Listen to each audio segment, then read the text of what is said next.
சும்மா ராவடி பண்ணிக்கிட்டே இருக்காத. என்னத்தான் பண்ணி தொலையிட்டோம் சொல்லு. சும்மா நைட்டு பகலெல்லாம் உசரை எடுத்துக்கிட்டு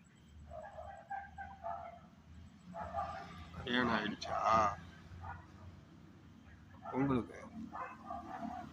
இந்த வீடியோ பார்த்தா சத்தியமா பண்ணாதீங்க. என்னோட குழந்தைக்குட்டியோட இருக்குன்னு பிடிக்குதுன்னு நினைக்கிறேன். இருந்தாலும் ஒவ்வொருத்தரையும் தாங்க முடியல. என்ன பண்ணிட்டோம்? பையன் காலேஜ் போனோம், வரண்டா பெரியம்மா வீட்டுக்கு போயிட்டாங்க. இன்னொரு பையன் ஸ்கூல் போகிறான் 8வது. அவன் வந்துட்டு அப்பா எனக்கு என்னமோ நோட்டு கேட்டான். ஆர்ட்ஸு என்னமோ வெளிநாடு போய் எம்பிபிஎஸ்க்கு எழுதுகிற மாதிரி நோட்டு கேட்டான். அது தெரியாதப்பான்ட்டேன். இது தப்பா?